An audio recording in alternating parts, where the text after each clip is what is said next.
नमस्कार दोस्तों, advance classes online मंच पे मैं विजेश कुमार करंट अफेयर्स के साथ आपका स्वागत करता हूं। जैसा कि आपको मालूम है, करंट अफेयर्स की अपनी श्रृंखला चल रही है जिसकी 2 क्लासें पूरी हो चुकी हैं। आज क्लास है आपकी तीसरी क्लास।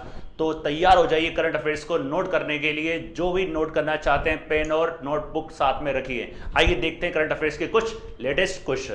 पहला क्वेश्चन देखते हैं। 67 राष्ट्रीय फिल्म पुरस्कार में सर्वश्रेष्ठ अभिनेत्री का खिताब किसको दिया गया है? सर्वश्रेष्ठ अभिनेत्री, पिक्चर देखिए आप समझ गए होंगे कौन है ये, आप जानते ही हैं। इनका नाम है कंगना रनौत।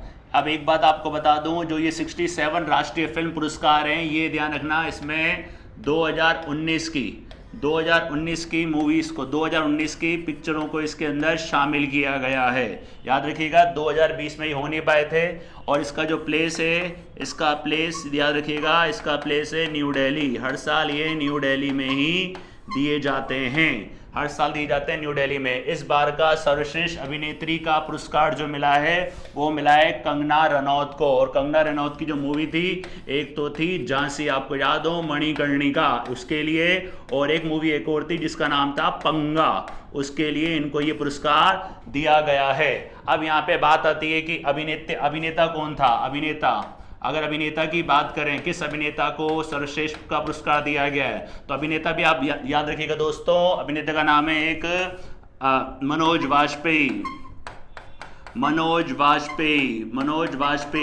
वाजपेयी को मूवी का नाम है भोसले मूवी के लिए इनको ये पुरस्कार दिया गया है। और एक है आपके धनुष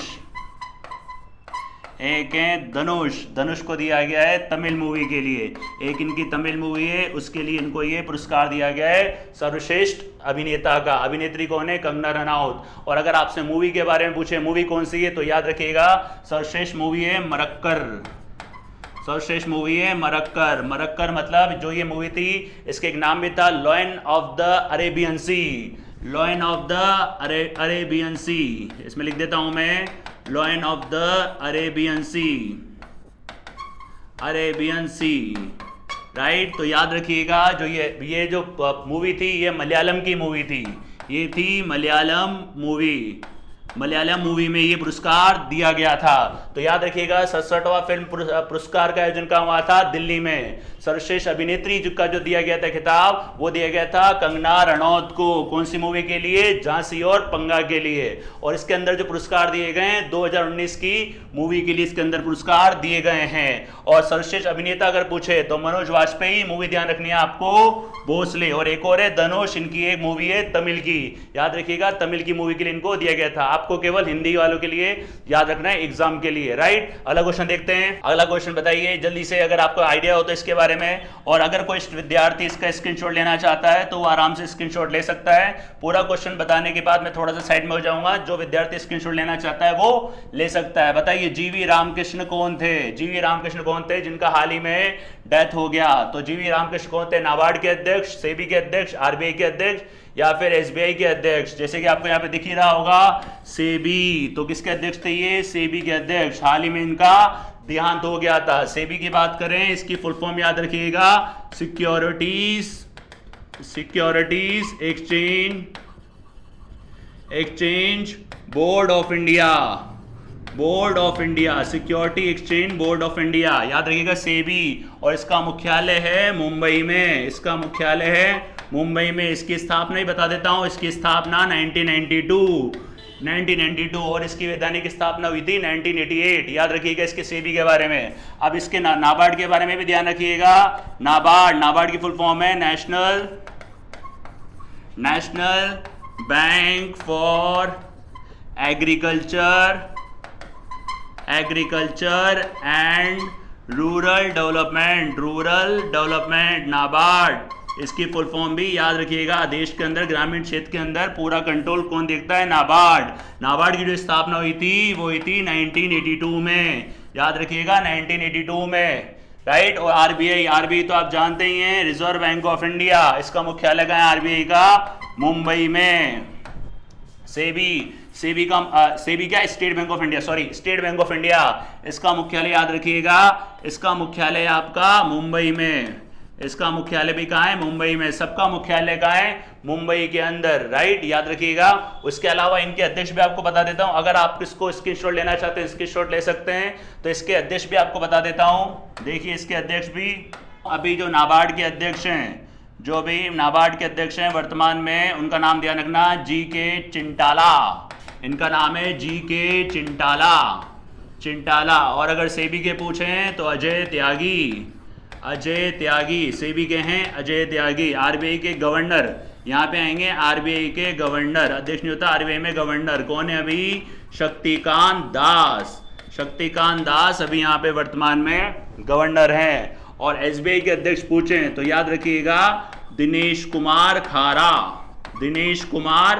खारा, ये एसबीआई के वर्तमान में अध्यक्ष हैं, खारा, ठीक है, राइट। तो मैंने आपको जीवी रामकृष्ण कौन थे? ये सेबी के आपके अध्यक्ष थे, जिनका हाल ही में निधन हो चुका है, राइट। जैसा कि आपको मालूम हुआ, एक क्वेश्चन से आपके 4 क्वेश्चंस तैयार हो गए और 4 क्वेश्चंस के आंसर भी आपके तैयार हो गए। आइए देखते हैं अगला क्वेश्चन। विश्व कविता दिवस कब मनाया जाता है? विश्व कविता दिवस कब मनाया जाता है?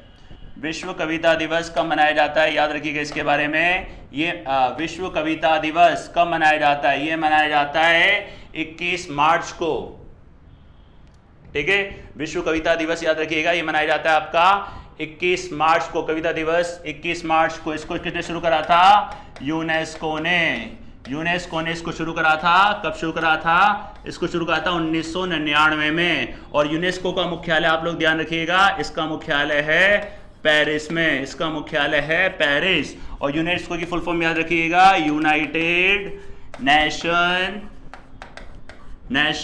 एजुकेशनल यूनेस्को याद रखिएगा, यूनेस्को, ठीक है, एससीओ यूनेस्को, ठीक है। यहां लिख देता हूं मैं एक बार यूनेस्को, ताकि आपको कोई दिक्कत ना रहे। UNESCO educational scientific, SCI scientific cultural organisation,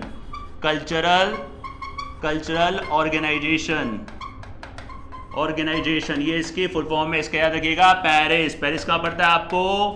France में। दोस्तों याद रखिएगा, मैंने आपको पहले भी कहा था, अगर करंट अफेयर्स आपको अच्छी करनी है तो पिछले वाले लेक्चर्स को ध्यान से देखें, क्योंकि क्या होता है, जो भी नए क्वेश्चंस बनते हैं, कुछ ना कुछ क्वेश्चन ऐसे होते हैं जो पिछले वाले से जुड़े हुए होते हैं। इससे आपका क्या होगा?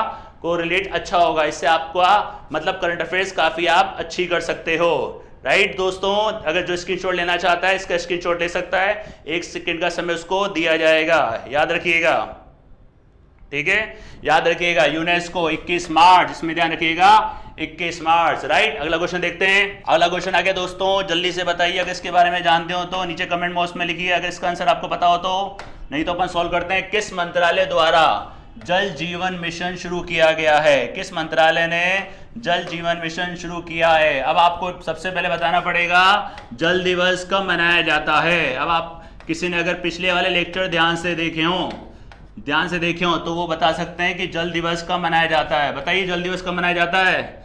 जल दिवस मनाया जाता है 22 मार्च को। जल दिवस मनाया जाता है 22 मार्च को। जल जीवन मिशन याद रखिएगा, जल जीवन मिशन ये मनाया जाता है 22 मार्च को। इसको शुरू करा है जल शक्ति मंत्रालय। ये आपको ऑप्शन देख के मालूम पड़ रहा होगा, जल शक्ति मंत्रालय। इसमें ऑप्शन के साथ साथ आपको कुछ एक मंत्रालय भी दिए हैं जिसके बारे में मैंने आपको पिछली क्लास में भी बताया था, जैसे कि शहरी विकास मंत्रालय किसके पास है? नरेंद्र सिंह तोमर के पास। नरेंद्र सिंह तोमर के पास में। जल शक्ति किसके पास है? गजेंद्र शेखावत के पास में। ये है आपका गजेंद्र शेखावत के पास में। वाणिज्य मंत्रालय किसके पास है? ये है आपका पीयूष गोयल जी के पास में। पीयूष गोयल जी के पास में। याद रखिएगा, अगर आपने पिछले लेक्चर ध्यान से देखे होंगे तो आपको सारे मंत्रालयों के हेड मालूम पड़ जाएंगे। और सूचना पत्र किसके पास है? ये है रविशंकर जी के पास में। रविशंकर जी के पास में है आपका सूचना मंत्रालय। याद रखिएगा, रविशंकर जी के पास में आपका सूचना मंत्रालय। तो जल जीवन मिशन किसने शुरू किया था? जल शक्ति मंत्रालय। कब शुरू करा था? 22 मार्च को। 22 मार्च को मैंने आपको बताया था जल दिवस मनाया जाता है। अगर आपने पिछली क्लास ध्यान से देखी हो तो आपको इसके बारे में थोड़ी जानकारी मिल जाएगी। इसकी थीम भी बताई थी मैंने, दोबारा बता देता हूं, वैल्यूइंग वाटर। इसकी थीम है वैल्यूइंग वाटर, याद रखिएगा। राइट, अगला क्वेश्चन देखते हैं दोस्तों। अगला क्वेश्चन जल्दी से बताइए इस क्वेश्चन के बारे में अगर आपको आइडिया हो तो, नहीं तो अपन तो सोल्व करेंगे ही। रक्षा वेबसाइट मिलिट्री डायरेक्ट द्वारा जारी एक सूचकांक के अनुसार, रक्षा वेबसाइट मिलिट्री डायरेक्ट द्वारा जारी एक सूचकांक के अनुसार दुनिया की सबसे मजबूत सेना कौन से देश की है? ये एक वेबसाइट है जो दुनिया की सबसे मजबूत सेना का तैयार करती है इंडेक्स, किसके पास सबसे ज्यादा मजबूत सेना है? तो इसका आंसर ध्यान रखिएगा बी, चीन के पास क्या है? सबसे मजबूत सेना है। मैं आप टॉप 5 कंट्रीज बता देता हूं जिसमें आपके सबसे दुनिया की सबसे मजबूत सेना है इनके पास। तो पहला है चीन, पहला ध्यान रखिएगा चीन, दूसरा है अमेरिका, तीसरा है रशिया और चौथा है भारत। और पांचवे की बात करें तो पांचवा देश है फ्रांस। तो टॉप 5 के बारे में याद रखिएगा, पहला है चाइना, दूसरा अमेरिका, तीसरा रशिया, चौथा भारत और पांचवा फ्रांस। इनकी राजधानी मैंने आपको बताई है, अगर आपने पिछले लेक्चर ध्यान से देखे हो तो याद रखिएगा। मैंने पहले भी कहा था एक क्वेश्चन के कम से कम 5 क्वेश्चंस बनते हैं, वो 5 क्वेश्चन अगर आप ध्यान से कर लेते हो तो याद रखिएगा आने वाले एग्जाम के अंदर, करंट अफेयर्स के अंदर ज्यादा से ज्यादा मार्क्स आपके पक्के होंगे। अगला क्वेश्चन देखते हैं। देखिए, हाल ही में किसे विदेश मंत्रालय का नया प्रवक्ता बनाया गया है? विदेश मंत्रालय का नया प्रवक्ता, जैसा कि आप इनको देख रहे हैं, इनका नाम आप ध्यान रखिएगा, अरिंदम बागची को नया विदेश मंत्रालय का प्रवक्ता बनाया गया है। और अगर विदेश मंत्री आपसे पूछता है तो विदेश मंत्री ध्यान रखिएगा वो हैं आपके एस जयशंकर, जो पहले IFS ऑफिसर थे। ये हैं आपके विदेश मंत्री, इनको बनाया गया है अरविंद बागची। साथ साथ इनके साथ एक दो नाम और हैं जैसे कि अजय भूषण पांडे, इनको ध्यान रखिएगा, ये हैं भारत के वित्तीय सलाहकार, ये भारत के वित्तीय सलाहकार हैं, ये भारत के वित्तीय सलाहकार, याद रखिएगा भारत के वित्तीय सलाहकार, ठीक है। और अगर उर्जित पटेल के बारे में पूछे, उर्जित पटेल कौन थे आपके? उर्जित पटेल RBI के पूर्व गवर्नर, RBI के पूर्व गवर्नर कौन थे? उर्जित पटेल, पहले डिप्टी गवर्नर भी थे, याद रखना इन दोनों के बारे में भी, ये कोई भी नहीं है, ठीक है। तो साथ साथ अभी इनको बनाया गया है अरविंद बागची, नए विदेश प्रवक्ता इनको बनाया गया है। विदेश मंत्री कौन है? S Jaishankar, right. और ध्यान रखिएगा अजय भूषण पांडे कौन थे? भारत के वित्तीय सलाहकार। और उर्जित पटेल RBI के पूर्व गवर्नर थे, राइट। अगला क्वेश्चन देखते हैं। देखिए अगला क्वेश्चन, कैच द रेन अभियान, देखिए दोस्तों बहुत ही बेहतरीन क्वेश्चन है ये भी। कैच द रेन अभियान, ये भी आपके पिछले वाले जो लेक्चर पढ़ाए गए उसमें से ही एक बना हुआ क्वेश्चन है, उससे संबंधित क्वेश्चन। अगर आपने पिछले लेक्चर ध्यान से देखे होंगे तो इसमें भी आपको इस क्वेश्चन के अंदर इसका आंसर भी मिलेगा। कैच द रेन अभियान का संबंध किससे है? तो इसका संबंध किससे है? जल से, इसका संबंध है जल से। तो याद रखिएगा कैच द रेन का संबंध किससे है? जल से। आपको इसको जल अभियान के नाम से भी जाना जाता है। और अभी अगर आपने पहले वाले क्वेश्चंस देखे हो उसमें आपको जल अभियान, जल मिशन का एक क्वेश्चन मिलेगा, जल अभियान, याद है? इसको जल अभियान या जल मिशन भी आप बोल सकते हो। और ये वही डेट को शुरुआत था जैसे कि आपको पहले बार बार बताया गया है, 22 मार्च को। 22 मार्च को क्या होता है? 22 मार्च को मनाया जाता है जल दिवस। उस दिन शुरुआत है कैच द रेन। अब इसकी जो मकसद है, उद्देश्य क्या है इसका? मनरेगा जो है, मनरेगा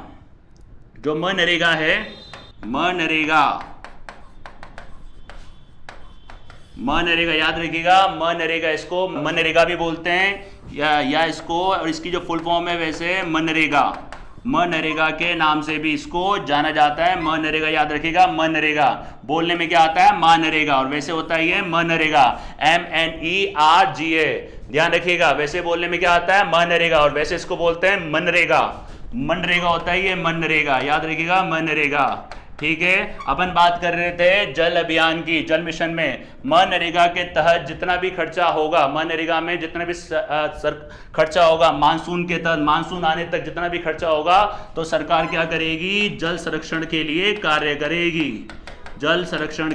कार्य करेगी, याद रखिएगा इसका उद्देश्य। मनरेगा के तहत जो खर्चा होगा मानसून आने तक, उसके लिए सरकार काम करेगी जल संरक्षण के लिए, उसके लिए बनाया गया है जल अभियान। इसको जल मिशन भी कहा जाता है।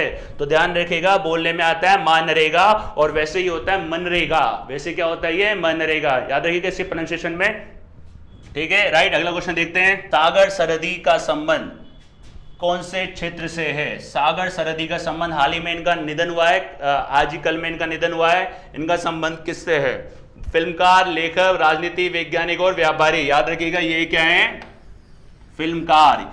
ये हैं आपके फिल्मकार, ये हैं फिल्मकार और लेखक। ये काफी एक आपको याद हो, काफी एक मूवी थी अमिताभ बच्चन की जिसमें आपको याद हो कभी कभी मूवी थी, या फिर आपने नाम सुना हो सिलसिला, उसके अंदर इन्होंने लेखक का काम करा था। याद रखिएगा इस मूवी के अंदर, इन मूवी के अंदर। तो कभी कभी ये सिलसिला, तो ये क्या थे? एक फिल्मकार और लेखक। हाल ही में इनका क्या हो चुका है? निधन। इनकी फोटो ध्यान रखिएगा, फोटो आपको बताई गई है, राइट। अगला देखते हैं, नस्ली भेदभाव के उन्मूलन के लिए। याद रखिएगा ये है आपका उन्मूलन के लिए अंतर्राष्ट्रीय दिवस कब मनाया जाता है? उन्मूलन के लिए अंतर्राष्ट्रीय दिवस कब मनाया जाता है? बताइए। 20 मार्च, 21 मार्च, 24 मार्च और 29 मार्च। इसका आंसर होगा 21 मार्च। याद रखिएगा इसका है 21 मार्च। इसकी थीम ध्यान रखिएगा, जातिवाद के खिलाफ खड़े युवा। इसकी थीम याद रखिएगा, जातिवाद के खिलाफ खड़े युवा। जातिवाद के खिलाफ खड़े युवा। जल्दी से अगर आपने स्क्रीनशॉट नहीं लिया हो तो स्क्रीनशॉट इसका ले सकते हैं। याद रखिए 21 मार्च। और 21 मार्च को अभी अपन ने पढ़ा था, पिछले क्वेश्चन में कौन सा आता है? कविता दिवस, पोएट्री डे। कविता दिवस भी कब आता है आपका? कविता दिवस, पोएट्री डे, ये भी कब आता है आपका? 21 मार्च को बताया गया था। और अगर आपने पिछली क्लास देखी हो तो उसमें 20 मार्च को बताया गया था स्पैरो डे, गोरैया दिवस मनाया जाता है। 24 मार्च को आता है टीबी डे, ये भी आपको बताया गया था लास्ट क्लास में। मेरा मकसद आपको करंट अफेयर पढ़ाना नहीं है, मेरा मकसद है आपको करंट अफेयर पूरी तरीके से समझाना, ताकि आप एक क्वेश्चन के 5 क्वेश्चन और उसके 5 आंसर बना सको, राइट। अगला क्वेश्चन देखते हैं, किसे नीदरलैंड का नया प्रधानमंत्री बनाया गया है? हाल ही में इनको नीदरलैंड का नया प्रधानमंत्री बनाया गया है। और ये नीदरलैंड के पहले भी प्रधानमंत्री रह चुके हैं, पहले भी यही थे और दोबारा से प्रधानमंत्री बना के इन्होंने अपने पद को बरकरार रखा है। याद रखिएगा इनका नाम है मार्क रट, ठीक है, राइट। ए आएगा, इसका आंसर होगा ए। अब नीदरलैंड की बात करें, नीदरलैंड की राजधानी याद रखिएगा एम्स्टर्डम। नीदरलैंड की राजधानी है एम्स्टर्डम। और अगर मुद्रा की बात करें, यहाँ की जो मुद्रा है वो है यूरो। याद रखिएगा इसकी है यूरो। तो इनका नाम है मार्क रट। हाल ही में इनको दोबारा से नीदरलैंड का प्रधानमंत्री बनाया गया है। ये थे आज तक के करंट अफेयर के 10 क्वेश्चन। आशा करता हूं ये क्वेश्चन आपको बढ़िया लगे होंगे और एक क्वेश्चन से 5 क्वेश्चन किस तरीके से बनते हैं उसके लिए आपको थोड़ी सी जानकारी मिली होगी, राइट। नेक्स्ट क्लास में मिलेंगे वापस नए 10 क्वेश्चन के साथ। हमारे चैनल के साथ बने रहिए और चैनल को साथ लाइक और सब्सक्राइब करिए। धन्यवाद। वापस करो। तो ये थे आज के 10 क्वेश्चन, यहाँ से वापस। ये थे आज के 10 क्वेश्चन और आशा करते हैं ये क्वेश्चन आपको काफी बेहतरीन लगे होंगे। जैसे कि एक क्वेश्चन के साथ आपको 4-5 क्वेश्चंस के आंसर मिले होंगे। और हमारे चैनल के साथ जुड़ी रहिए ऐसे बेहतरीन क्वेश्चंस को देखने के लिए। मिलते हैं नेक्स्ट क्लास में। धन्यवाद।